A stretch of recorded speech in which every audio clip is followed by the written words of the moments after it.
मारवाड़ के इस क्षेत्र में आज पूरे अगर राजस्थान भर में मारवाड़ की जो एजुकेशन की धाक स्थापित हुई है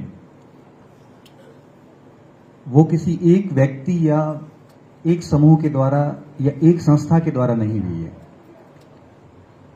आज पूरे राजस्थान में मारवाड़ के एजुकेशन का जो दबदबा है उस दबदबे को बनाए रखने में बहुत सारे स्तंभ प्रयुक्त हुए हैं। उनमें से एक चेतन जी, जिन्होंने अभी जो उपलब्धियां बताई बड़ी सुकूनदेह है। सुनकर बड़ा अच्छा लग रहा था कि हमारे बाड़मेर के इन गांवों से लोग सोचते भी नहीं थे नौकरी के बारे में।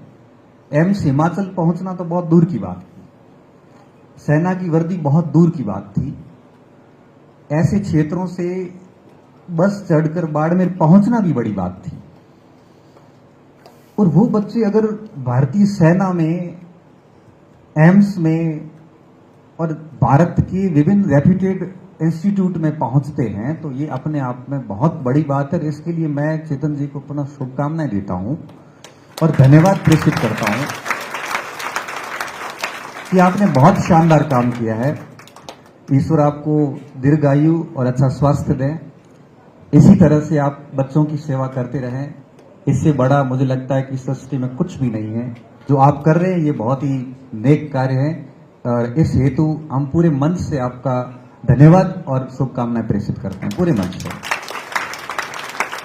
साथ में सामने बैठे यहाँ पे मेरे साथी तनवीर जी और हमने खड़ीन में 2 साल तक साथ में सेवाएं दी। मैं इतिहास लेक्चरर के रूप में खड़ीन था और तनवीर जी हिंदी में वहाँ पे सेवारत थे। हम बड़े छोटे और बड़े भाई की तरह रहे हैं 2 साल तक। और जब मेरी विदाई हुई थी तो सबकी आंखें गीली थी और मैं तो सर भाषण ही नहीं दे पाया क्योंकि गला भर गया। फिर मैंने बोलना बंद कर दिया। पहली बार ऐसा था कि मंच पे आके बोल नहीं पाया। और सामने बैठी महाराजा छात्रावास और स्कूल की एलुमनी और प्यारे बच्चों, जब मैं सुन रहा था खगेंद्र जी कह रहे थे कि 90%, 99, 97, तो मैं थोड़ा टेंशन में आ गया। मैं आज होशियार लोगों में फंस गया हूं क्योंकि मैं 49, 50, 60 वाली कैटेगरी का स्टूडेंट रहा हूं और जब 90 के बच्चे देखता हूं 90, 95 तो मुझे ऐसे लगता है कि पता नहीं कितना कुछ इन्होंने मेहनत की होगी, कैसे प्राप्त की होंगी। क्योंकि मैं तो बहुत मेहनत करके भी 50% नहीं बना पाया। नहीं, थोड़ा सा यूं लगा कि पता नहीं आज होशियार लोगों में फंस गया हूं। तो खैर बोलना तो पड़ेगा मुझे। खगेंद्र जी कह रहे थे कि मेरे पिताजी मुझे नर्सिंग में भेजना चाहते थे तो मेरे पापा मुझे ITI करवाना चाह रहे थे यहां पे मुझे एक कहानी याद आ रही है, आप सुनना थोड़ी, 2 मिनट की कहानी। हालांकि मैं मंच पे कहानियां कम बोलता हूं। असम के एक मुख्यमंत्री हुए थे केशव चंद्र गोगोई, शायद 1982 की बात है सर। कांग्रेस के थे और 2 महीने मुख्यमंत्री रहे थे, ज्यादा नहीं रहे। उनके 2 बेटे, एक अनंत कुमार गोगोई, एक रंजन कुमार गोगोई। बाप ने बेटों को कहा कि अब मुख्यमंत्री थी पिताजी, तो बेटों को दोनों को बुलाया और कहा कि मुझे एक बच्चा सेना में अधिकारी चाहिए और दूसरा बच्चा IAS चाहिए। अब आप तय कर लो दोनों को किसको किस में जाना है। तो दोनों तय नहीं कर पा रहे थे। तो केशव चंद्र गोगोई ने कहा कि मैं अब टॉस करूंगा, जो जीतेगा वो पहले बोलेगा उसको क्या बनना है, दूसरे वाले को फिर दूसरा ऑप्शन ही बचेगा। तो केसी गोगोई ने टॉस किया तो अनंत कुमार गोगोई जीत गया। उसको बोला बेटा बोल क्या बनना है। तो मेरे को तो सेना में जाना है, पीछे IAS को उसको बना दो, रंजन कुमार गोगोई को। रंजन कुमार गोगोई ने कहा कि मुझे IAS तो बनना ही नहीं है, मेरा तो कोई शौक ही नहीं है उसमें। मुझे तो LLB करनी है और कोर्ट में वकील बनना है। तो कि देख लो मेरी इच्छा ये है, बाकी आपकी इच्छा। दोनों बच्चे वहां से 12वीं पास करके निकले। अनंत कुमार गोगोई का 12वीं करने के बाद national defence academy NDA cover हुआ और सेना में एज ए अधिकारी उन्होंने ज्वाइनिंग कर ली। उन्होंने पापा का ड्रीम पूरा कर लिया। और ये अनंत कुमार गोगोई को आपको बता दूं 2013 में एयर मार्शल पोस्ट पे रिटायर्ड हुए। एयर मार्शल वायुसेना में बहुत बड़ी पोस्ट होती है। अब बचे रंजन कुमार गोगोई। उन्होंने वहां से सीधा 12वीं करने के बाद Saint Stephen's college university of Delhi में डायरेक्ट एडमिशन लिया और वहां पढ़े। पढ़ने के बाद यूपीएससी की तैयारी करी। तैयारी करने के बाद में आईएएस में उनकी ठीक ठाक रैंक के साथ में आईएएस में सिलेक्शन हुआ। अब देखो क्या हुआ, पापा का ड्रीम पूरा। सिलेक्शन होते ही उन्होंने दे दिया इस्तीफा कि अब पापा का ड्रीम पूरा हो गया, अब मैं मेरा ड्रीम पूरा करूंगा। और उन्होंने एलएलबी करके और भारत की सुप्रीम कोर्ट में जस्टिस बनने का सौभाग्य प्राप्त हुआ। रंजन कुमार गोगोई जस्टिस से रिटायर हुए हैं कुछ समय पहले, मतलब न्यायाधीश पद। तो खगेंद्र जी की वो बात मुझे याद आ गई कि उन दोनों बेटों ने अपने बाप को कितना गौरवान्वित किया होगा कि उन्होंने दोनों ने पिताजी की इच्छा भी पूरी कर ली और खुद की इच्छा भी पूरी कर ली। तब मुझे कई बार ऐसा मस्तिष्क में आता है और मैं बच्चों को हर बार कहता हूं कि आप लोगों को हमेशा ऐसे कार्य करने जिससे आपकी गुरुजन और आपके माता पिता को खुशी मिले। अगर आपके माँ बाप और आपके गुरुजन आपके कार्यों से, आपकी पढ़ाई से, आपके परिणाम से प्रसन्न है, राजी है, तो बेटा आपका जीवन सफल है। उनके लिए, आपके लिए उनकी खुशी बहुत अधिक महत्वपूर्ण है। मैं जब गांव से निकला, वहां से मेरे गांव में 8वीं स्कूल ही थी, फिर 10th करी, फिर 12th रामसर स्कूल से करी, फिर बाड़मेर से बीए किया, सब काम किया। और फिर जब छोटी सी उम्र में 20 साल में मैं नौकरी लग गया। मेरे नौकरी लगने के बाद जब मेरे परिवार को पता चला, तो वो मेरे परिवार की पहली नौकरी आप कह सकते हो, क्योंकि पहला 10वीं पास भी मैं ही था, तो 10वीं पास पहला, 12वीं पास ही पहला, तो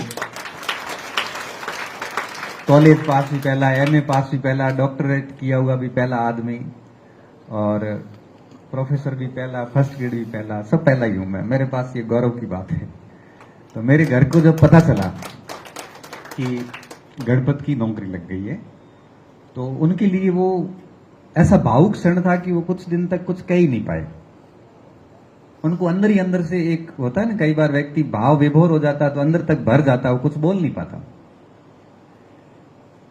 तो उनके लिए जब ये उनको खबर प्राप्त होती है कि भाई आपके बेटे की नौकरी लग गई है, तो उनको ऐसा लगा, ऐसा महसूस हुआ जैसे उनका जीवन सफल हो गया है। और उनको जब ये लगा कि उनका जीवन सफल हो गया है, तो मुझे लगा कि मेरा काम पूरा हो गया। तब से दिमाग में एक ही बात रहती है कि कुछ हो ना हो, लेकिन ऐसा कुछ नहीं करेंगे कि माँ बाप को आपकी वजह से नीचे देखना पड़े, माँ बाप को आपकी वजह से परेशान होना पड़े। मैं देखता हूं औलाद की वजह से माँ बाप कई बार इतने दुखी होते हैं, उनको ये कहना पड़ता है कि इससे अच्छा कि बंजिया रहता तो ठीक होता, इससे अच्छा तू नहीं होता कि, या नहीं होती। अगर आपके माता पिता को ये शब्द आपके लिए कहने पड़े तो आपका जीना बेकार है, आपका जन्म भी बेकार है। तो आप सभी छोटे बच्चे हैं, 11वीं 12वीं के अंदर पढ़ रहे हैं, छोटे नीचे भी पढ़ रहे हैं। मैं बात आप लोगों से करूंगा 12वीं के बच्चों से। अब 12वीं करने के बाद जब आप आगे बढ़ोगे तो आपकी सफलताएं कुछ बातों पर निर्भर करेगी। अब जो मेरा अनुभव है वो मैं आपसे साझा करूंगा, ध्यान से सुनना, क्या पता वो चीजें आपके लिए भविष्य में काम आ जाए। सबसे पहली चीज, 10वीं में 12वीं में आपके कितने परसेंटेज बने इसको दिल दिमाग में मत लेना ज्यादा। 99 बना तो भी दिमाग में नहीं लेना है, 49 बना तो भी दिमाग में नहीं लेना ज्यादा, क्योंकि कम बनना कोई असफलता नहीं, अधिक बनना कोई बहुत बड़ी सफलता नहीं। ठीक है, मेहनत करनी चाहिए, अच्छे होते हैं तो बहुत बढ़िया होता है, एकेडमिक रिकॉर्ड साउंड होना भी चाहिए, लेकिन परसेंटेज का कोई गुरूर मत पालना अंदर की मेरे 99 परसेंटेज है या 98 परसेंटेज है। और जब आप किसी आगे बढ़िया यूनिवर्सिटी में जाओगे या किसी कॉलेज में जाओगे तो वहां पे बहुत सारी चीजें नई मिलेगी आपको। अब क्या है कि स्कूल की लाइफ के बाद में कॉलेज की लाइफ पूरी बदल जाती है। अब आपको ग्रूमिंग करने का वक्त आ गया है। ग्रूमिंग का मतलब आप अपने आप को यूं कहिए कि एक अच्छे प्लेटफॉर्म पे ले आओ, अच्छा बोलिए, अच्छा अभिव्यक्त करिए, अच्छा पढ़िए। अब वो वक्त आ गया है आपका जब आप अपने आप को बहुत तराश सकते हो। तो कुछ बातों का विशेष तौर पे ध्यान रखना। सबसे पहली बात, 12वीं करने के बाद अपना ग्रुप बहुत अच्छा रखना। आप जैसे लोगों के साथ रहोगे वैसे बन जाओगे। आपके साथ अगर बहुत बढ़िया लोग हैं, अच्छे पढ़ने वाले, तो आप देखना अगर आपकी योग्यता फर्स्ट ग्रेड तक की है तब आप प्रोफेसर बनेंगे। अगर आपकी योग्यता प्रशासन के छोटे पदों की है तब भी आप बड़े पद पे जाएंगे, क्योंकि आपके साथ लोग जैसे होंगे वैसे आप बनोगे। आपकी योग्यता बहुत बड़ी है लेकिन अगर आपके साथ लोग गलत हैं तो आप गलत रास्तों पर भी जा सकते हैं, क्योंकि ये उम्र ही ऐसी है। तो मैं आप सभी को पहली बात ये कहूंगा कि आगे कॉलेज की लाइफ में अपने ग्रुप अच्छे रखना, क्योंकि देखो माँ बाप तो आपके ऊपर इतना ध्यान रख नहीं पाएंगे। अभी तक आप हॉस्टल में थे तो आपके ऊपर पूरी वॉच था, पूरा ध्यान रखा जाता था। अब आगे आपके ऊपर ध्यान रखने वाला कोई नहीं, आपको अपना ध्यान स्वयं रखना है। तो अपने ग्रुप अच्छे रखना, बढ़िया दोस्त बनाना, पहली बात। दूसरी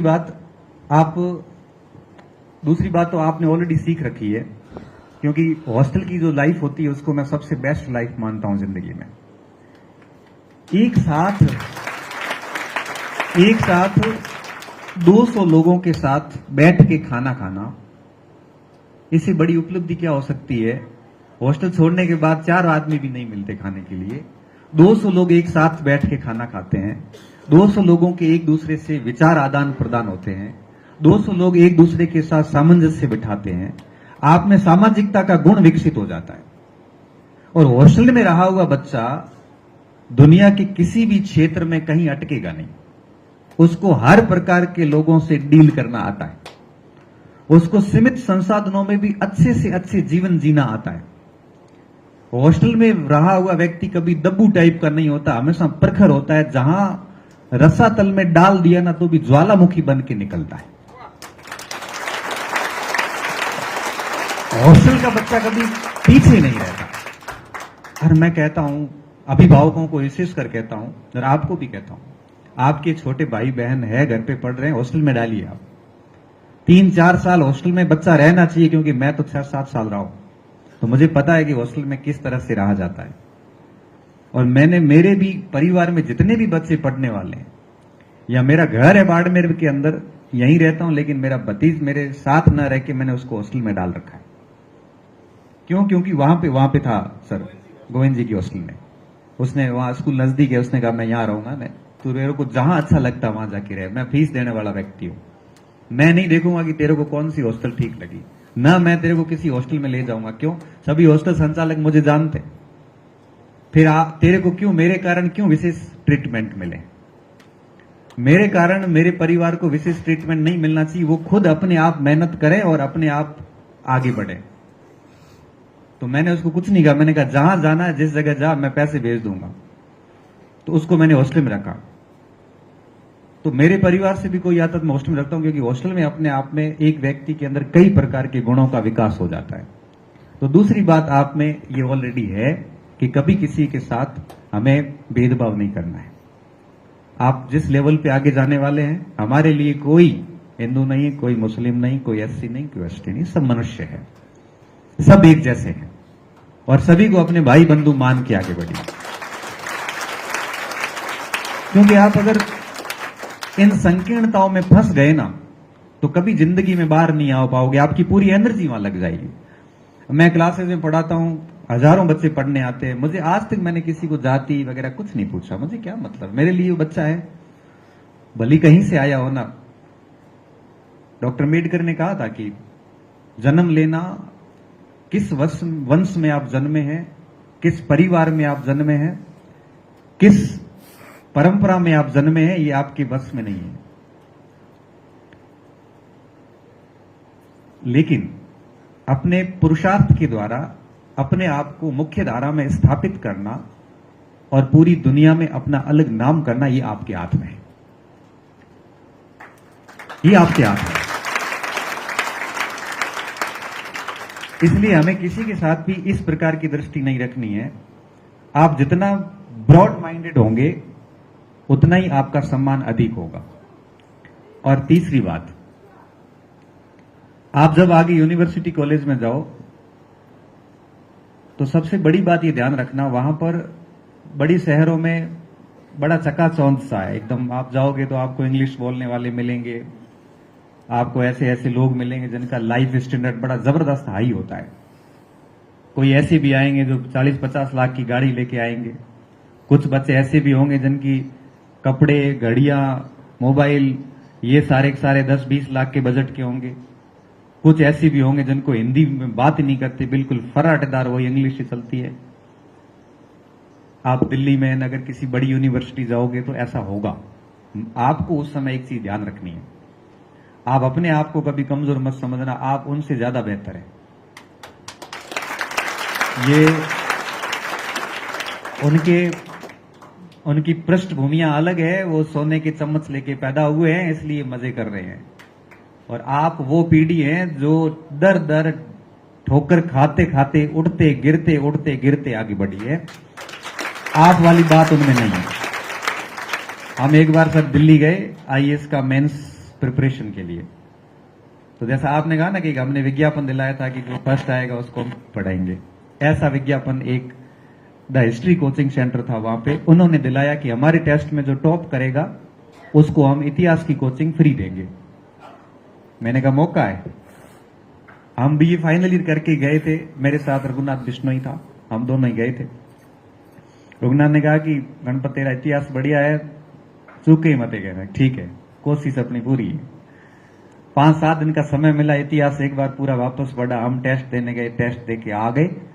टेस्ट देने के बाद उन्होंने 7 दिन बाद बुलाया कि भाई आप रिजल्ट सुनाया जाएगा। हम भी गए, वहां सर आए और रिजल्ट सीट लेके आए और उन्होंने घोषणा करनी शुरू करी कि कितने बच्चे हैं जिन्होंने यहां पर पीएचडी किया हुआ है, डॉक्टरेट किया हुआ है। 10-20 हाथ खड़े कर हुए। फिर पूछा कि कितने बच्चे हैं जो जवाहरलाल नेहरू विश्वविद्यालय से आए हैं। फिर 10-15 हाथ खड़े हुए। मैं रघुनाथ हुआ, मैं अपना मतलब गुड़ है अब तो बाढ़ में माया उड़ाया दिल्ली हिल्ली। हम लोगों का जीवन स्तर क्या? हमारा जीवन स्तर यह कि पैरों में स्लीपर, सूज के नाम पे एक आए थे लखानी के 800-700 में मिलते थे, पूरे बाड़मेर में प्रसिद्ध। लेकिन किसी कारणवश वो कार्यक्रम में शरीक नहीं हो पाए। वही शादी का शर्ट था, भाई की शादी का, और पैंट वगैरह नब्बे तो ऐसा ही था। इतना पानी की बहुत ज्यादा लाई, उनके बराबर कुछ नहीं था। फिर कितने बच्चे हैं जो दिल्ली यूनिवर्सिटी से आए हैं, कितने बच्चे हैं जो बनारस हिंदू विश्वविद्यालय से आए हैं। हाथ खड़े हो रहे थे जोरदार। मैं रघुनाथ का मैं निकलते क्यों बेइज्जती करवा रहे हैं आधे घंटे से यहां पे। फिर बोले, फिर सर ने एकदम से टर्न लिया कि आप लोगों को, आपकी पढ़ाई को धिक्कार है कि ऐसा बच्चा टॉप आया है जो एक कॉलेज से निकला हुआ है और सीमावर्ती किसी जिले के किसी गांव से आता है।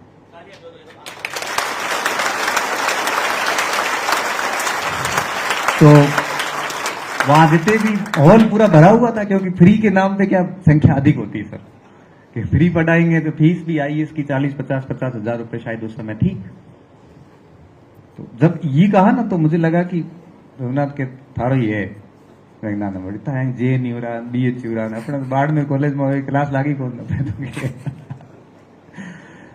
फिर उसने नाम लिया सर ने, मुझे एकदम से कुछ समझ में नहीं आया कि हो क्या रहा है, क्योंकि मेरे दिमाग में एक बात बैठी हुई थी पहले कि बड़े शहरों के, बड़े नगरों की, बड़ी यूनिवर्सिटियों के लड़के पता नहीं कैसे होते होंगे, पता नहीं कितने होशियार होंगे, क्योंकि इतना अच्छा बोलते हैं। अपने तो हिंदी बोलते बोलते बीच में मारवाड़ी आती।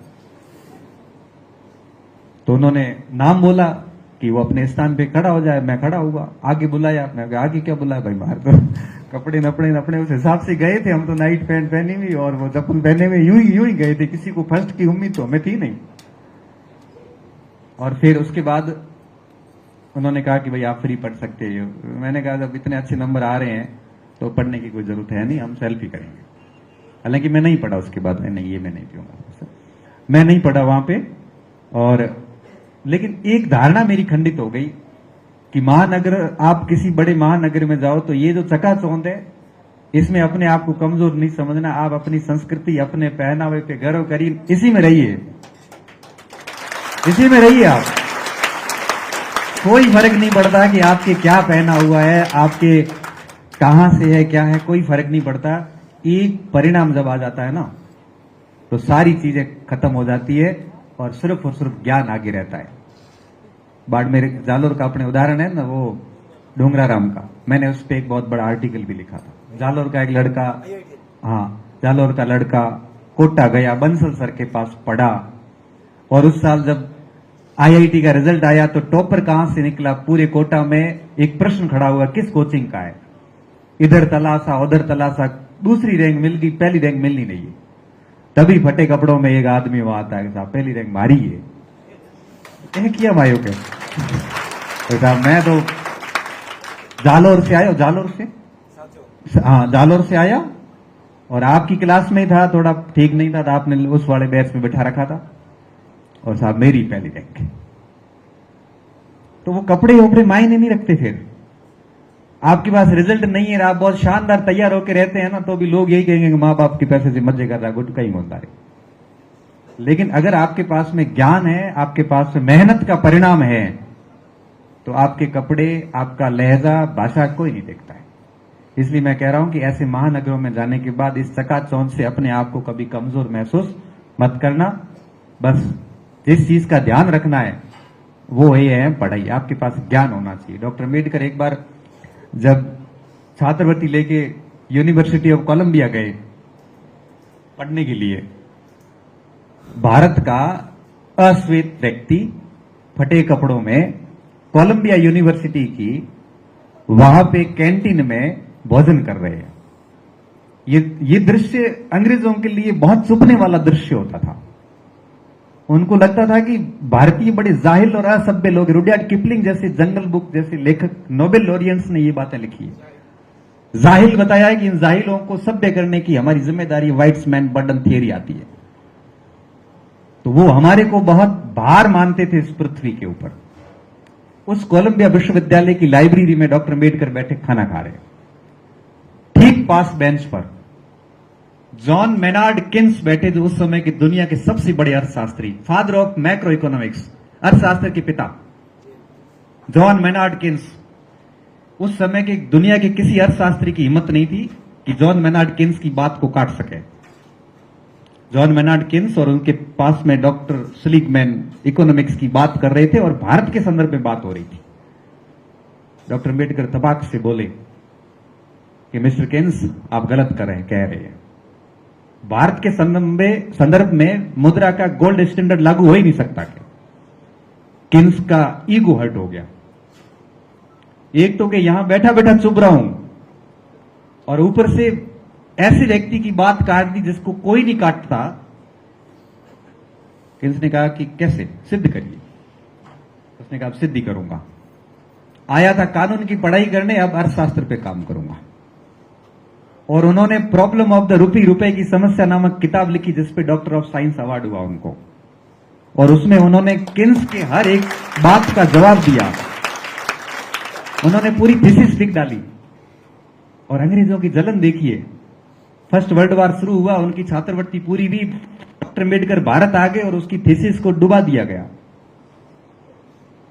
डॉक्टर अम्बेडकर ने कहा मेरी थीसिस तो कि जहाज से भारत भेजी थी, जर्मनी ने बम डाला, जहाज डूब गया, थीसिस चली गई थी। डॉक्टर अम्बेडकर वापस गए छात्रवृत्ति पे, वापस लिखा कि मैं भूला नहीं हूं कि आप थीसिस डुबा सकते, मेरा ज्ञान नहीं डुबा सकते। फिर कहा गया अब इस बहस को के खत्म करते हैं, मुझे भारत में सामाजिक उत्थान का काम करना है। और फिर सर लास्ट बात बताऊं, जब भारत के अंदर रुपए की समस्या चली तो कि एक समस्या का समाधान क्या है, तो इंग्लैंड से हिल्टन यंग को भारत भेजा। हिल्टन यंग ने भारत के सभी अर्थशास्त्रियों से बैठक की, और सबसे दिलचस्प बात सुनिए, उन सारे अर्थशास्त्री जो पहुंचे, भारत के अर्थशास्त्री हिल्टन यंग से मिलने के लिए, उन सभी के हाथ में प्रॉब्लम ऑफ द रूपी किताब की प्रति थी। तो हिल्टन यंग ने कहा कि जब लेखक किताब लेके आए तो लेखक को लाओ। तो लेखक ने कहा तो मैंने तो आपको 1918 में बोल दिया था समाधान, आप सुनते कहो, आप सुनते नहीं हो। समस्या ये आपकी है कि आप सुनते नहीं हो। फिर क्या हुआ, उसके बाद उन्हीं की रिकमेंडेशन पर भारत के अंदर रिजर्व बैंक ऑफ इंडिया की स्थापना हुई। और आपको पता होगा कि भारत में आरबीआई का जनक डॉक्टर अंबेडकर को कहा जाता है। ये मैं बात इसलिए बता रहा हूं कि वो एक ऐसे समुदाय से आता था, महार समुदाय से, जो सबसे अस्पर्श और घिनौना समुदाय माना जाता था, जिसको मुख्य धारा में कोई स्थान नहीं था। और वो व्यक्ति यूरोप से लेके, अमेरिका से लेके, भारत से लेके सभी जगहों पे सबसे अग्रिम पंक्ति में बैठता था। इसलिए कहता हूं कि जन्म लेना, किस परिवार में जन्मोगे, किस वंश में जन्मोगे, ये आपके हाथ में नहीं है, मगर पुरुषार्थ के जरिए आप अपनी स्थापना ऐसी कर सकते हो कि दुनिया आपको भुला ना पाए। तो आप खूब पढ़िए, खूब मेहनत करिए, और हमारी जब भी कभी आवश्यकता हो, क्योंकि इस फील्ड में आपको अब हमारी आवश्यकता रहेगी, तो आप निश्चिंत और निसंदेह कभी भी याद करना। हम आपको जो भी हमारे से बन पड़ेगा, ज्ञान, गाइडेंस, जो भी हमारी सीमाएं हैं, वहां तक हम आपके साथ हैं। आपको ढेर सारी शुभकामनाएं। जीवन में खूब पढ़िए, खूब आगे बढ़िए, समाज, परिवार और गुरुजनों का नाम रोशन करिए। धन्यवाद।